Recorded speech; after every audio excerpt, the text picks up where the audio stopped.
Hello, friends, and thank you for joining Alistair Hawkes and me for her fifth appearance, I believe it is, um, here on our YouTube channel now. Um, and thank you, Alistair, for being here. You have been a shining bright light for us in all of these previous conversations we've had. And I know there's more in store for us today. We're going to talk about something that we raised in a previous interview, which was how your model uses and how Dr. Matulich uses the Enneagram and how different that is, how much deeper and I'm going to say more significant that whole model is from an energetic perspective than popular culture seems to suggest. Yeah. So why don't you share a little about that? And if needed, I'll be your guinea pig, and you can say, well, what about this, Bill, and what about that, and I'll respond accordingly. Great. Yeah, Okay. that sounds wonderful, Bill. It's always fun to be here with you and have these conversations. They're so productive and energetic and enlivening. So thank you for inviting me. Well, you're welcome. You're welcome. There will be more, not just Ye- this one. There will be more. Yeah, Okay. great. And thank you for this opportunity to talk about the Enneagram, a la Hike for Evolution. We use the Enneagram in a very different way than the popular presentation of it. And I just want to pop a picture of the Enneagram up here on the screen so that people know what we're talking about when we are discussing the Enneagram. And can you see that, Bill? Yes. Okay, Yes. great. Proceed. Um, Yes. so this is the traditional Enneagram. It's a picture, and it is actually a representation of a system. And um, the way that the popular view uses this is that each of these numbers represents some personality characteristics, and you just go on that merry way. That is not the system that I have studied it. The way that I have studied this system, the way that the Hike for Evolution system uses this Enneagram is as a map for qualities of energy and attention. And each of these numbers represents a quality of attention, a quality of awareness, a quality of energy in multiple potentials, meaning the first potential and then exponentially increasing in frequency or vibration as you move around the Enneagram and your understanding of it and building energy and clearing energy and nurturing energy. And all of these numbers represent different qualities of energy. And we're just going to talk about potential one today. So Well, let me ask this: is this something that is innately determined within us? Are we sort of wired this way when we're born, or is this, do you feel, the result of all the conditioning and all the experiences and all the learning, et cetera, that we've had? I would say yes. Yes to both. Uh, Good. All yeah. right. Okay. So as we come into this incarnation, we're just assuming that we're coming into this incarnation and that there have been others before this particular incarnation. You're definitely going to be influenced by all of these different energies.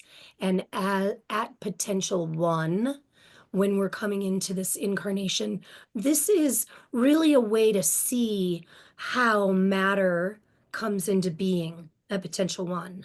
And so in point one, at potential one, we're really talking about information coming in. information that then can be refined as we become aware of it. And as you know, and when you're studying the system, one of the concepts is discernment, and one of the concepts is detachment.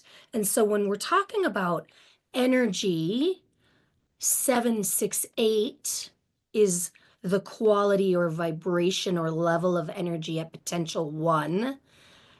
On point one, we're really talking about information. And as we go through our developmental process, we take information in and we either learn how to discern that, how to use that information, or we can let that information go. Part of the process of development is learning how to use the information that's all around us. And so as we become more aware human beings, we can become more discerning about how to use information that we are aware of. So point one in potential one of the Enneagram is energy 768. And it's related to all of the ways that we take in information at the physical level.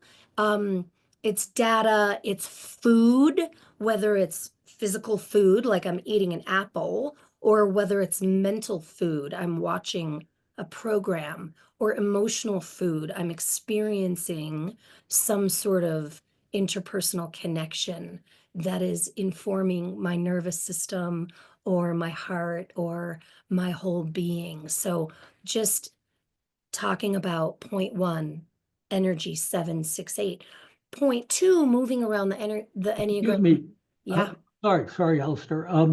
When you say 768, you're not referring to these numbers, no, 768. You're referring to an actual vibrational frequency in the universe. correct. A band of energy. So we're Yeah. talking about bands of energy, and we're Okay. starting with 768 energy. Okay. Okay. All right. There, this way of using the Enneagram map is multi-layered, and we're really just talking about the first layer of understanding. Okay, this is a concept that we could probably study for years and years and years and years and years and still find new ways of understanding the information. And so these are broad strokes, and if you're interested in learning more, of course you can reach out to Bill or look me up. But um, over the years, I've come to see this as really a way to develop a formula for my own optimal growth and function. Okay. Well, keep going. Sounds great. Okay, so point two on the Enneagram at potential one becomes 384 energy. And it is associated with water and all of the things that happen with water. We can clean with water, we can nourish with water, we can just use it as a way to soothe. And in this map that we're talking about, information comes in. This is also a way that mass arises from energy. And when we teach this class, my brother Dallas and I, he loves to go into the Big Bang. You know, at first there was nothing, and then there was Yes. light, which is information, and then there was water. And so he likes to talk about it in an evolutionary standpoint, and that's probably potential 6 or 7 or 8 going around how we exponentially evolve with understanding. And so I'll just say that at potential one, we're energy point two is water, basically water, and all of the things that happen with water. Okay. Point three is energy 192, and it is associated with air. And so information, water, air. It is also at a point of the forces. These 3 points right here in this triangle, 3, 6, 9, are points of the forces. And that's Potential 9, the ninth layer of understanding. And I'm not only saying that because the forces are another journey to a land beyond awareness that we all are engaged in at whatever level of awareness that you're in. And I'm smiling because it's so deep. It's funny to be talking about it at this very basic level to me. So point 3 at potential 1 is air and all the things that happen with air, tornadoes, wind, how wind moves around water, how wind moves around information. And so we're going around an evolutionary map here. At point 4, potential 1, it's 96 energy, which is earth. And all of the things associated with earth, the ground, the potential to create rocks or minerals or substances. And we're talking about this earth that we live on, earth energy, 96, electromagnetism. Um, the this is also a connection between the heart and the brain. And so it has to do with the physical body, the physical energy, the matter of which we all are made of. And this is really just a way to see how all of these energies combine within us to create these unique expressions of higher consciousness and awareness. So we've got information, we've got air, a water, we've got air, we've got earth, and then point 5 at potential 1 is fire. And this is vitality. This is all of the ways that fire is transformative and how it helps us transmute energy or experience or things that we're working on within ourselves. The fire, the vitality helps us just become different through these alchemical processes. Point 6, another force. Point 9, 3, 6, force of light, life, movement at another potential. In potential 1, 6 is basic awareness. So we're talking about the ways that we understand how information, air, water, earth, fire all move within us, how they transmute and become awareness at point 6, potential 1. And then point 7 is energy 12, which as we're moving around this map, we are becoming more and more refined. This energy and matter is becoming more energetic, less matter, more energy. Leanna talks about how matter is the densest form of energy, but it's still energy. And so over here, we're moving out of the matter world and into awareness. Point 8 is 12 energy, and it represents presence. So as we're moving around our developmental phases, we're going through information, through all of the elements, gathering what we need, letting go of what we don't need, building awareness, creating presence within ourselves to 6 energy that is like the highest awareness, the wisdom state. And so that is just kind of a basic go around at potential 1, all of the points of the Enneagram. And as we develop ourselves, we follow pathways from different qualities of energy. And these are called high will pathways.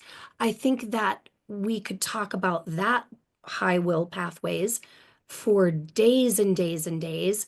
And let's save that for another one. But do you have questions about this basic understanding of this map called the Enneagram that we use in this system called Hike for Evolution? Well, I'll make one observation. For starters, if we take the numbers 2, 3, 4, and 5, they represent what the Native Americans and many other indigenous peoples, as well as, I may say, the spiritual beings called the Hathors, would call that the basic elements. Okay, Yes. so the fire, water, air, earth are symbolically to them the fundamental energies that constitute life. So those four are represented here, and the other numbers are, in a sense, how we sort of observe or process those numbers. That's kind of a first level observation I would make.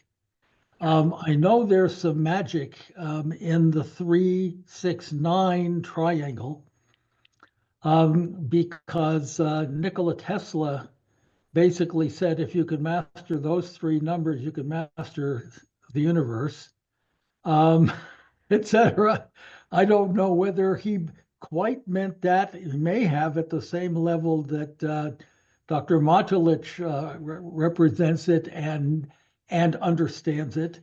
But I've always treated that triangle as really high octane. Let me put it that way. Yes. Yeah, I would agree with you. So the triangle in the middle here represent the three forces of light, life, and movement.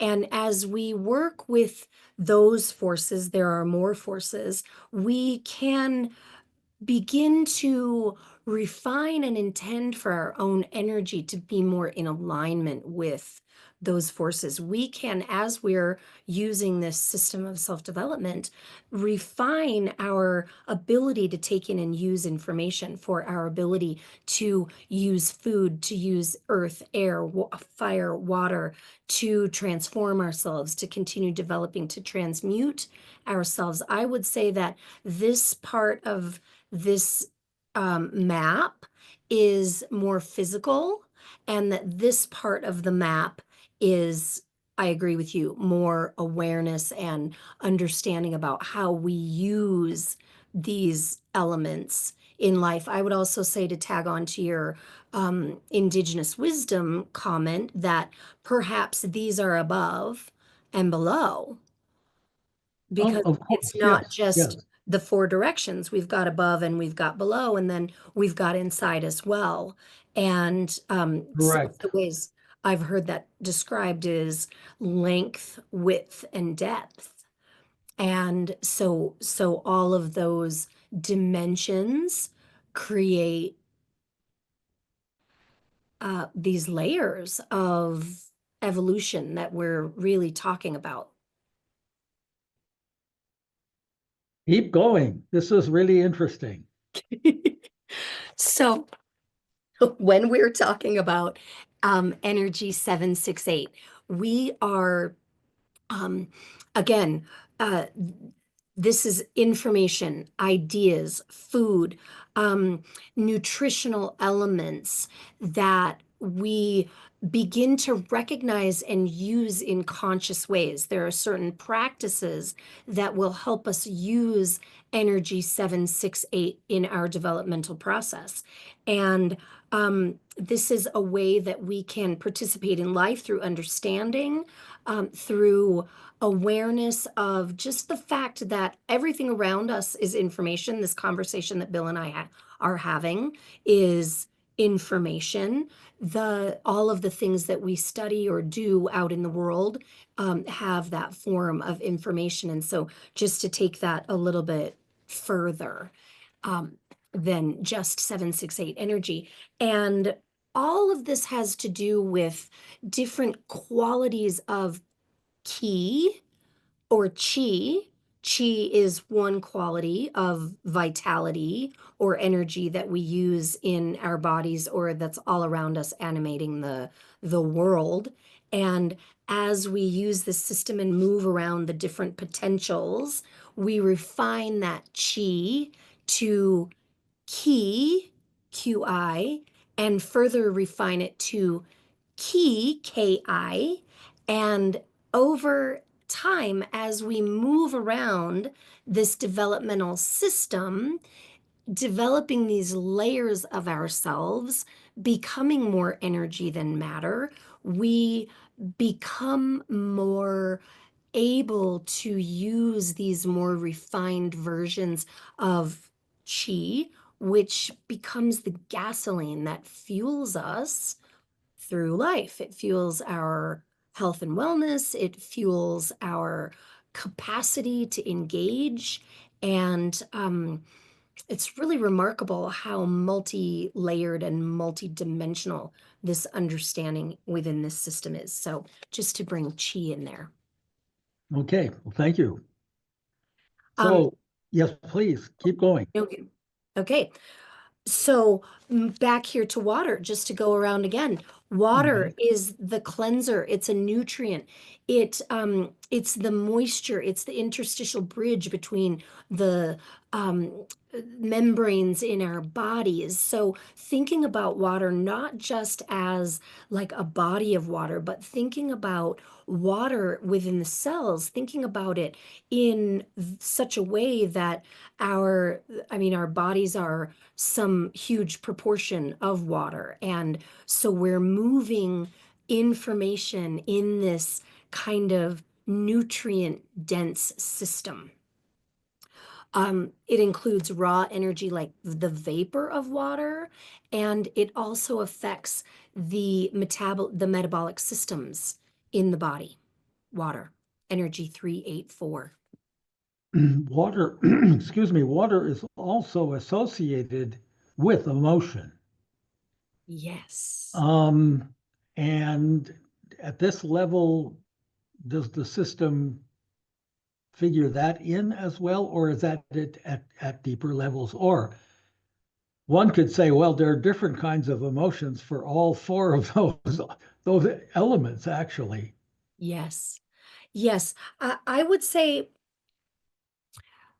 emotion as affected by water is definitely taught and considered in the system in such a way that the emotions that we all experience in our nervous system are really a chemical reaction or response to lived experience.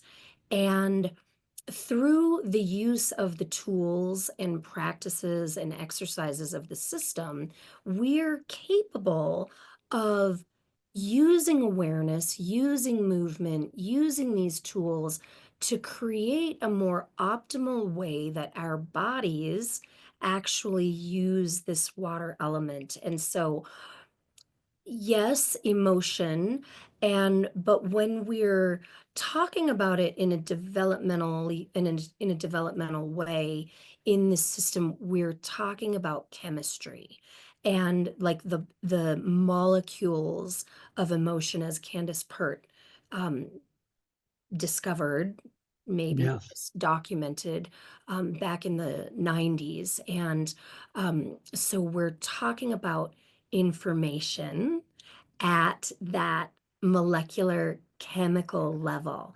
And so I'd say that's how those two are related. Okay. There's so much. It's such a deep way to use this symbol, this map, and I'm not going to pretend to know it all perfectly. And I love your questions. Well, I do remember that, excuse me, that Liana, at least with me, worked with three different combinations of triangles. That is when you connect, and I'll just use what little I remember, and then you could correct me, okay? But the 1, 4, 7 forms one triangle, okay? The 2, 5, 8 forms another, and then we see the 3, 6, 9 triangle there. Now, I don't know how many layers deep that is, or whether that was just her way of explaining something to me. But as I understood it, the nature and the character of working with each of those triangles that's formed, each of those sets of connection, I'll call them, really generated and facilitated something different. Yeah. Okay. Well, Is it worth going there right now? And that, well, let's consider this. If we're talking about a pathway that goes from 2 to 5 to 8, is that what you said? yes. So we're going from water, fire to presence. And um I think so she hasn't used that teaching with me, but if we're talking about water, fire, and presence, she most probably was helping you understand just how to use whatever is most dominant within your energy system most effectively for you. And that's one of the beautiful things about her as a masterful teacher is she can look right at you and know what it is that you need more of or need less of. And then she'll teach you the practices that you can use to help either develop that more or to reform some way of using energy. The way that we'll ultimately teach this to others, or the way that Dallas and I do, is there are high will pathways. And the high will pathways are named. They're gardener, cooker, healer, teacher, master, fractal. And I'd like to go into those later. They all follow this pathway, like 1 to 4 or 2 to 4 to 1 to 7 to 5. That would be a pathway. And Oh, yes. Okay. okay, and so following the high will pathways, we're all going to move around the high will pathways.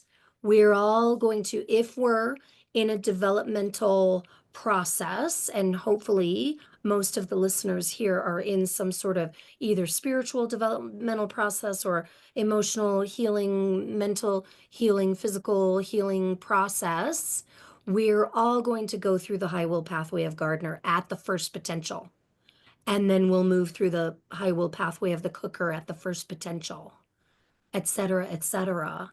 And as we continue to move through our own personal development, we will go through the Gardner pathway at the second potential and third potential and fourth potential and fifth potential. And as we're moving through those different layers of qualities of awareness and energy and consciousness, conscious development, then we're further refining that energy, that key, that vitality, that life force, that light, and the way that movement creates mass through the interactions of all of these elements and qualities of energy. It's really quite fascinating and mind-bending to think about.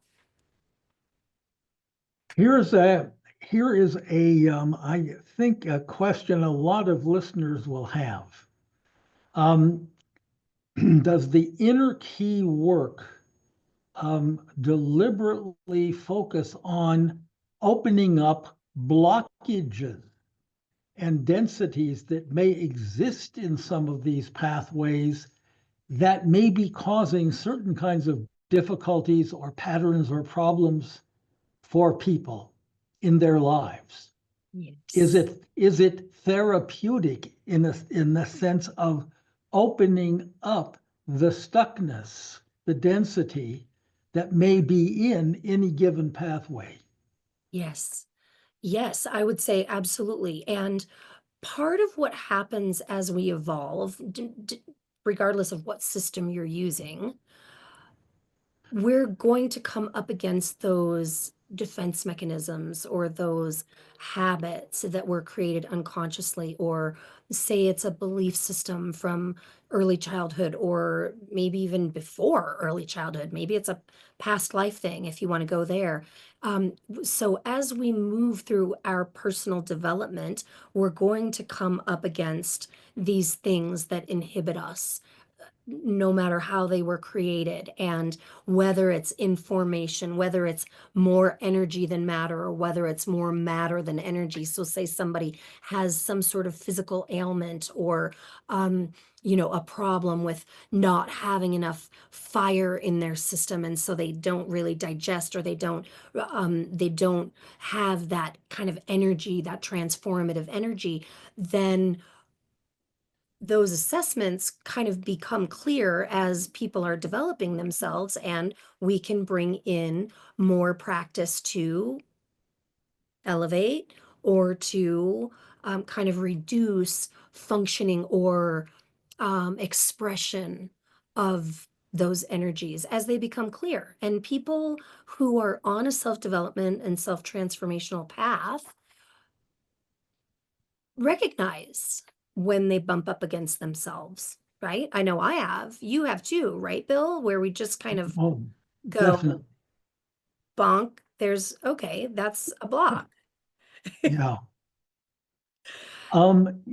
With the frequency numbers that you talked about, um, the 678 or 876, as a starter, you associated that with the number one. Yeah, But as you do this work, does does that frequency come down and down and down? Because you seem to suggest that, the ultimate magic number is six. Um, I mean, does the system attempt to bring each of the numbers there down in its frequency, or maybe it's up in its frequency? yeah, So that initial number that you gave us associated with number one, you went to two, and immediately that number dropped. yeah. Is it because the two inherently is that vibration level, or is it that if that's your grounding point as a person, okay, that's the frequency where you'll enter the system? Is that a fair question to ask? I think it's absolutely a fair question. And the way that I'm going to answer it is point one on the Enneagram is always point one. In the Yes. hike, in the hike for evolution system, point one is 768 energy. Well, At okay, sorry. Okay, at got the the number one. first, yep, on the first pass throughout the Enneagram, through our self-development process, at the first pass, which would be potential one, Yes. this is always going to be 768 energy at potential one on your first pass. When you get through this first cycle of self-development, point one on the Enneagram is still 768 energy, but it's at potential two, which is an exponential refinement of that quality of energy. So maybe the first pass, the ideas that I have coming in are, basic ideas. What am I going to do after high school? What am I going to do next? How am I going to raise my kid? What am I going to do for work? At the second pass, it might be more like information. Um, okay, now I've got a master's degree in therapy, so I'm going to use that to help a lot of people. That's going to be a different kind of information.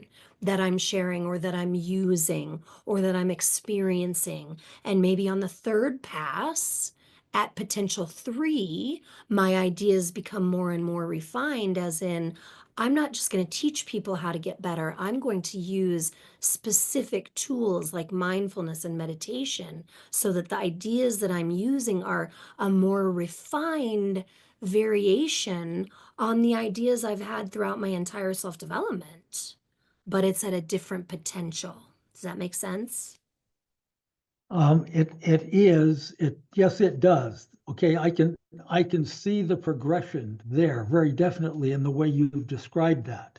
Okay, so that number, if it is a frequency number, um, it isn't that that frequency is sort of a worse frequency than some other number's frequency is. Is that, I mean, I hate to use those Yeah. terms, but Yes. you're, I, if I'm hearing your question, this is not bad and this good. This is as good as there we, this. there we go. Yep. Potential or 768 energy is different than 3 energy. Okay. 3 energy is a more, I want to say, I mean, vapor is the word that's coming to mind. It's more like a mist versus a raindrop. Hmm. Okay, so it's a very refined quality of energy than 768 energy. 768 energy is more rough, more nuts and bolts, more Yeah, bones, whereas this is more consciousness, more wisdom I at hear you. different Yes. potentials. Okay. So you can still take the nature of that energy to more and more and more refined levels, as it were, as you work with it and you integrate it. Absolutely. And the more you work on yourself, the more refined these energies become. And the trick is not to get stuck. Like there are, we've all seen them. I've seen these patterns within myself. I'll be developing and I'll be having more awareness and I will feel like I've got momentum going, and then all of a sudden I'll hit a plateau. And part of that is, I mean, it's multi-layered, but if I just stay stuck and I don't start to wonder why there's no more forward movement, I might want to take a look at, am I leaking energy somewhere? Um, am I holding on to something? Am I being rigid in the way that I am experiencing or expressing these potential energies? And so I would say having awareness, that's the first step. Understanding that all of the elements are required for you to have optimal function, and then continuing to expand your experience and understanding of each of the qualities of energy through your own developmental process is the key to becoming the human that you want to be. This raises the question for me of whether, as one progresses, i.e., and things get deeper and deeper and more refined, okay, in these levels, um, let's just assume that people have some natural capacities or abilities, etc., to move more in one direction or another with this.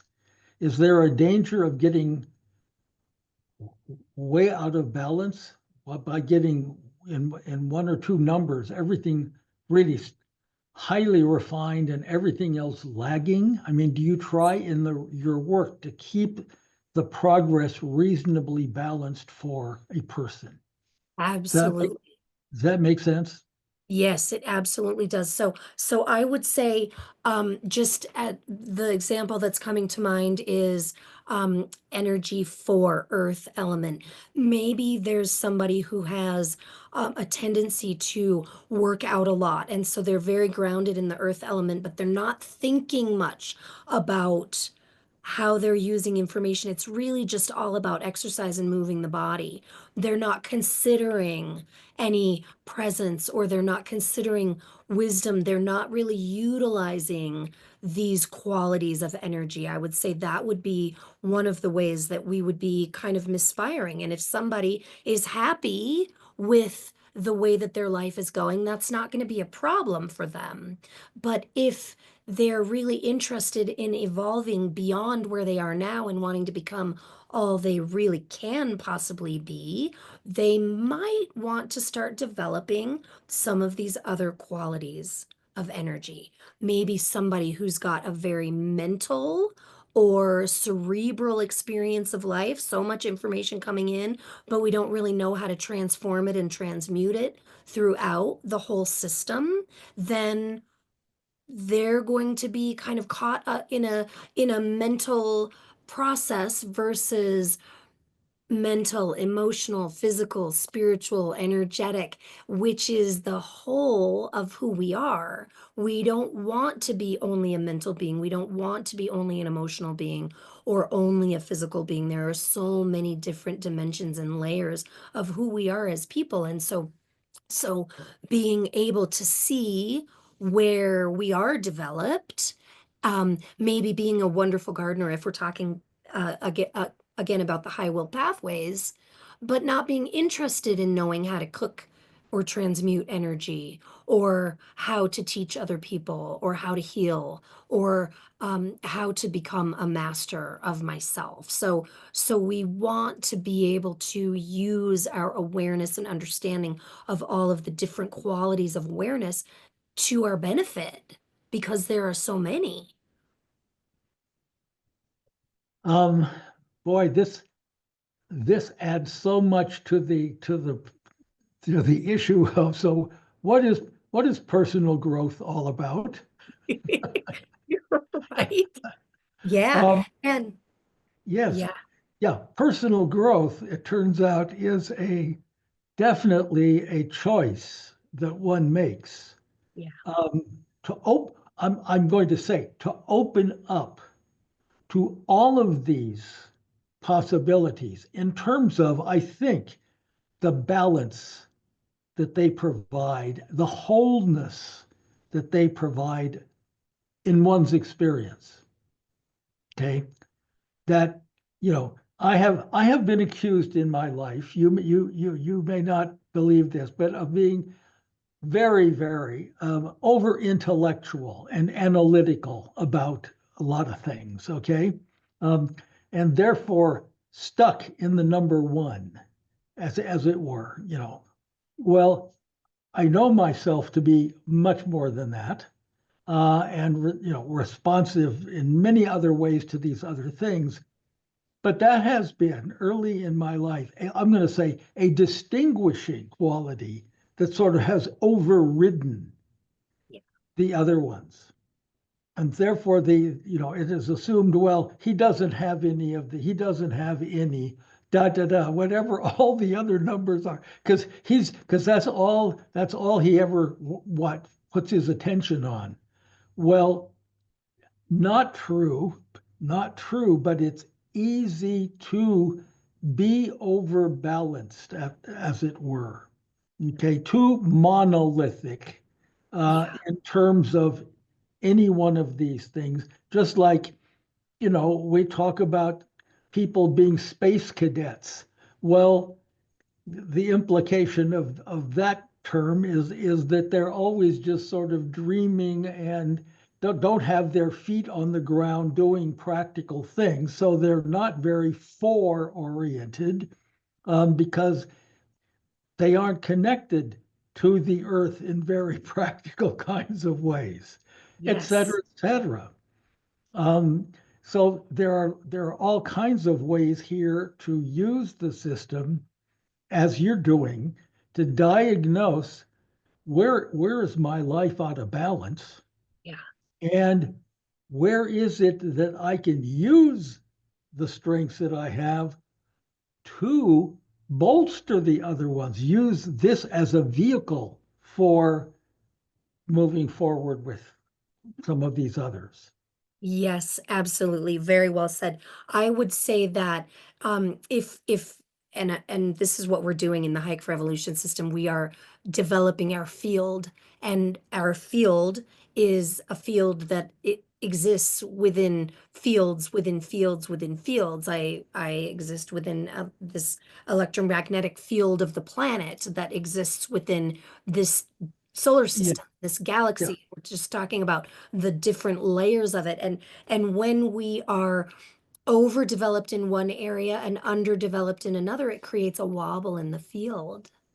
And so the wobble in the field has ramifications and doesn't necessarily mean they're awful, but it has an effect. And so when we're actually, it's like having a balanced tire.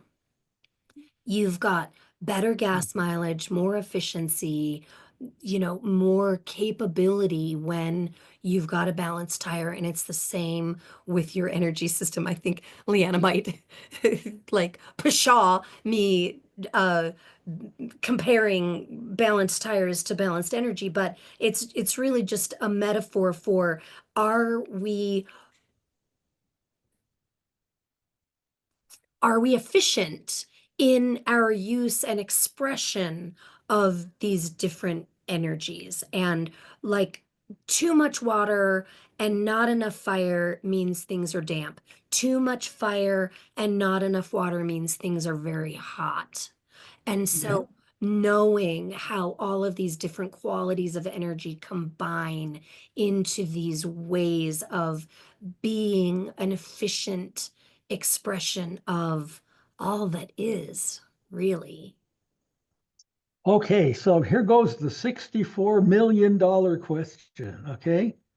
So, what role does the heart play in achieving that balance and as well as promoting the growth from level to level to level? Oh my goodness. I mean, Bill, gosh, we could probably talk about that in a lot of different ways, but how I'll answer it right now is I was looking for pictures earlier today that showed the field around the heart, or the field that is created by the electromagnetic function of the heart, all of those um, impulses creating this pulsation arising from the chest. The same thing Sure. happens in the brain. We have a field of energy that is created by brain function. There's a field of energy that is created by the metabolic processes in our bodies. Yes. And so having awareness of how the heart plays that part, how the heart pumps the water, the um liquids through the entire system. I mean, that's an absolutely essential function in the physical body. That would be, I would say, potential one, if we're just going to keep talking about the Enneagram. The brain function would probably be more like uh, potential 12 or 6 or 3, because it's a different kind of expression of energy, and the brain and the heart have to work together. And so what part does the heart play? If you're not really aware of what's going on in your heart, whether it's cardiovascular or emotional, there will be a disconnect. And one of the things that I love about bringing the heart and the mind together. There's a quote from Dr. Leonard Laskow, who has written extensively on love as a healing energy. He's an MD. That the reason we bow our heads when we pray is so that we defer our mind to our heart, because the heart's wisdom, or the heart's field, is more refined and oriented towards good things versus just thinking thoughts. Well, indeed, I will say that virtually all of our other spirit partners who I've been interviewing, the heart is literally the heart of the matter for them. Yeah. I mean, it is the vehicle that um, I'll say is underutilized, under-recognized, et cetera, for its power to connect with, and then we can use all kinds of terms, but higher dimensions with source itself, et cetera, that the intellect can keep us trapped in very limiting belief systems and boxes, et cetera, and seems to live exclusively in either the past or the future, but seldom in the present. And the heart is what's in the present constantly. And therefore, working that way and opening up those capacities is absolutely central in all of their work. Yeah. And I know that's true in this as well. But this seems to be so analytical because it is so exacting as an energy system. How different aspects of energy balance each other or complement each other or inhibit each other, etc. I mean, it builds awareness in a different way. Absolutely. Yeah, I would agree. I think that the heart is key. I think it's a portal to higher awareness. And I would say in this system, it's really the bridge between the higher frequencies and the lower frequencies. This is Yes. also one of the cups, the middle dantian, where we Uh, store some of that refined key as we practice our practices. And those things can be, I mean, seen in esoteric ways, but also in very practical, scientific ways. Like this, like Heart Math has done extensive research on the states of consciousness that we can achieve when we're aware of this function and we bring this function into coherence with it. There's that state that opens up when we are using both of them at the same time. That doesn't happen when we start from here. well, this is a very personal question to you, which you don't have to answer. But only a week ago or so, maybe even less, we had this total planetary alignment. All right. Which a lot of spiritual people were saying represented a unique opportunity for us as humans to bring ourselves into a, a level of alignment, a degree of alignment and synchronicity and coherence that it would propel us into a new level of consciousness and awareness.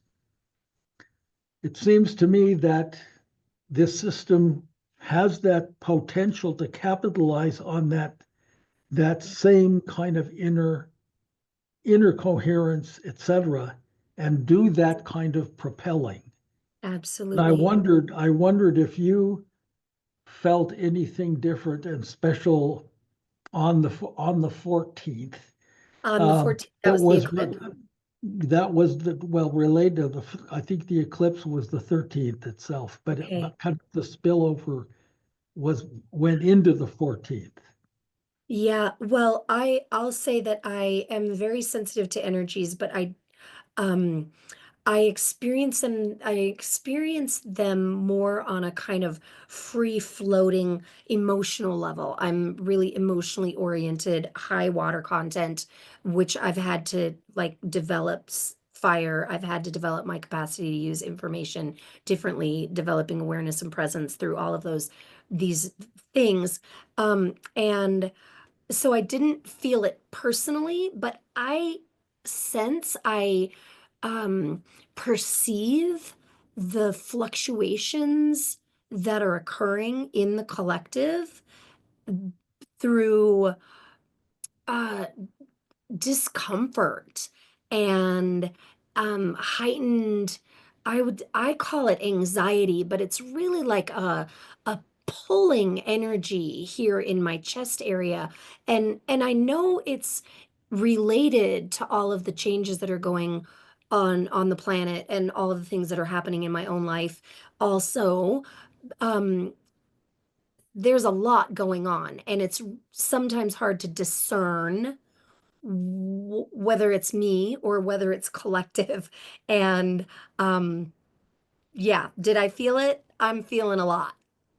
Well, there's a lot of conversation out there in spiritual land about the effects that the solar flares and other things are having, not just physically, for example, on um, the magnetosphere of the Earth and those kinds of things, but that those energies are penetrating us and kind of knocking our systems out of whack a Yeah. bit. And the more attuned you are, there seems to be kind of a polarizing effect. Either those people are so sensitive they're really getting blitzed, Yeah. or they've got the capacity to bring this dissonant, extreme of energy, et cetera, into a more balanced coherence and work with it. Yeah. But it's disruptive. I mean, it is beyond the norm of what we're accustomed to handling in our lives. Yeah, I would absolutely agree with you. There's so much energy coming off the sun right now. And part of that, I would say, is light. Part of it is fire. Part of Yes. it, there are so many different frequencies. It's really throwing the Schumann resonance of the planet into these really kind of amazing states. And there's no way in heck that that would not affect us since we sit right here on this surface of this planet, right? Yeah.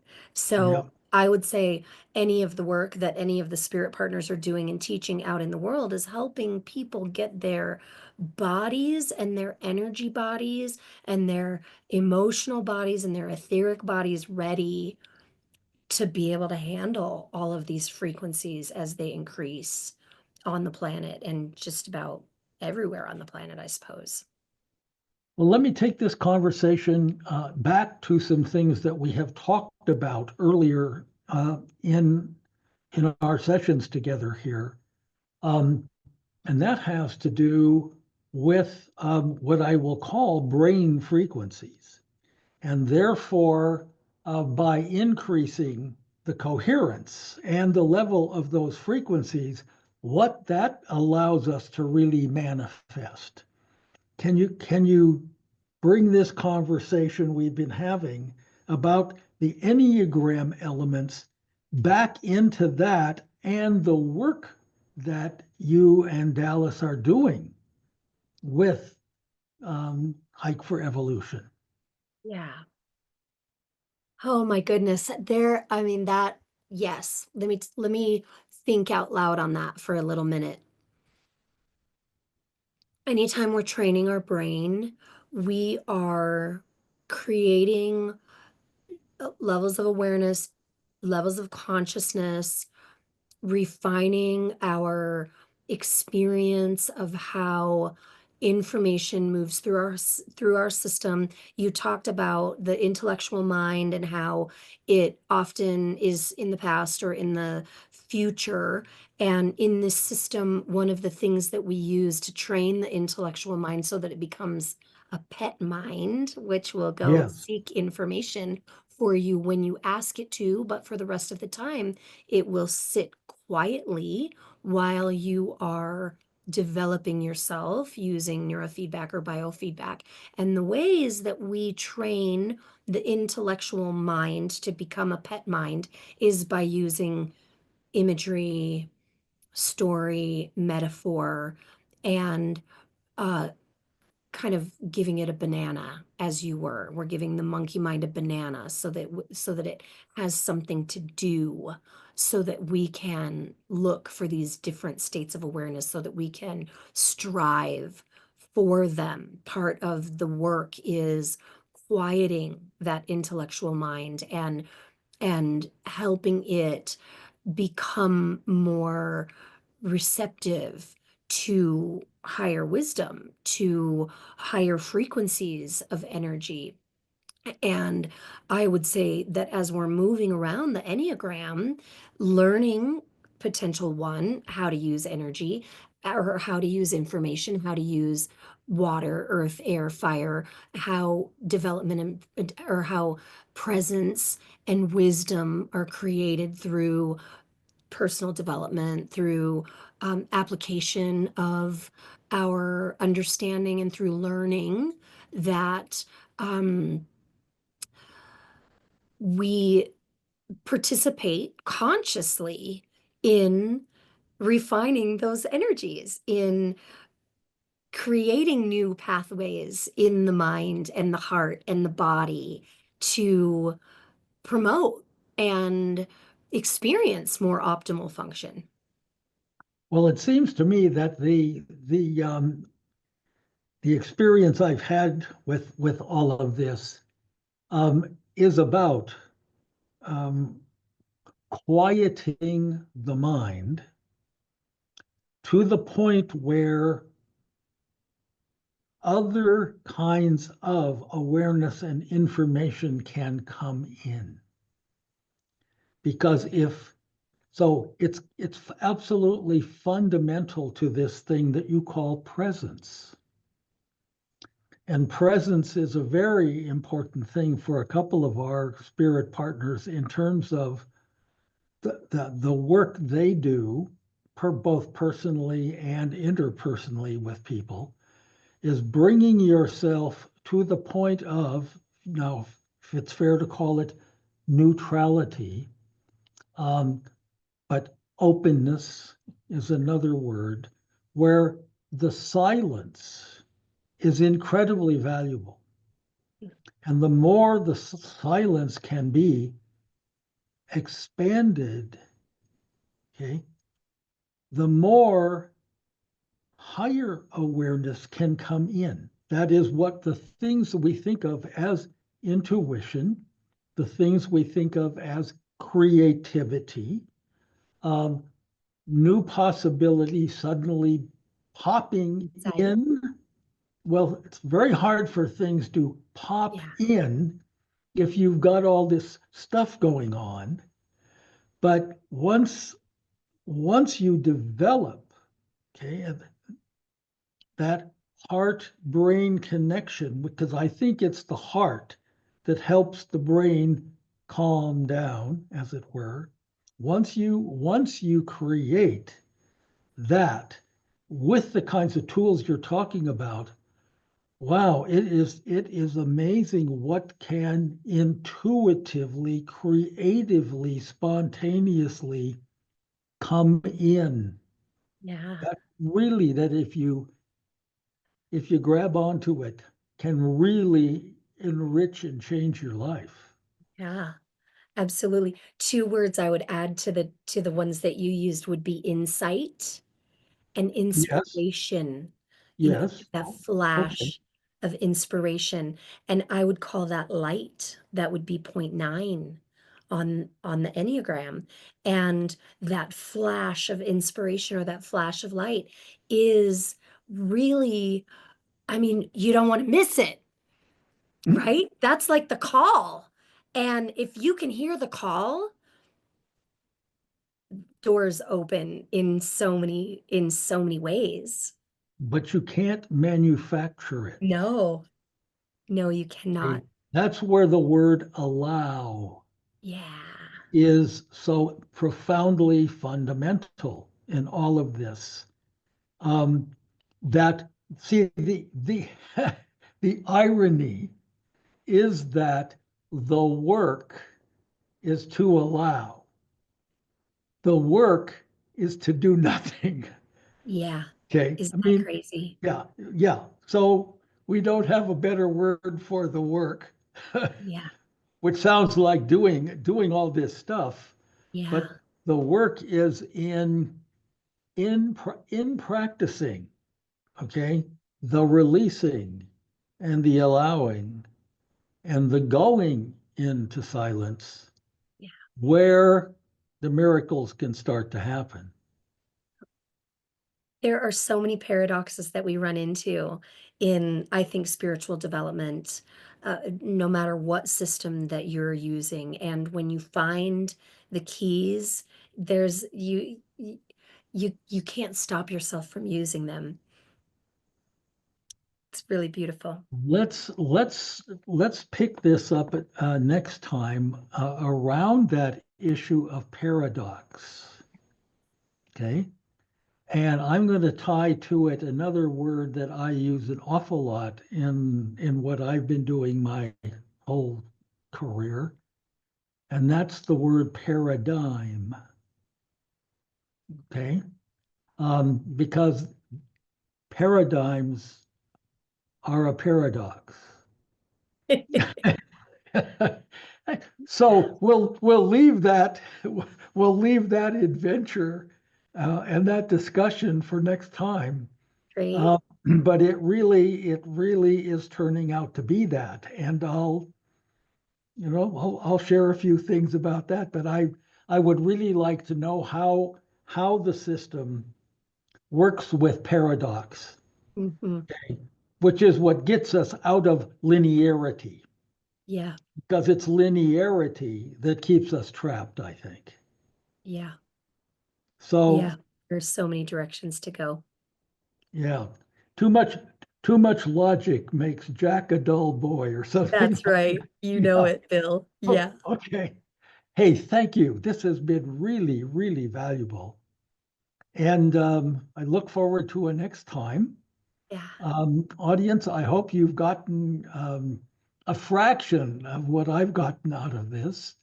Um, and you can always come back and re-listen and re-listen and re-listen for the details and the aspects that you just don't quite have the first time around.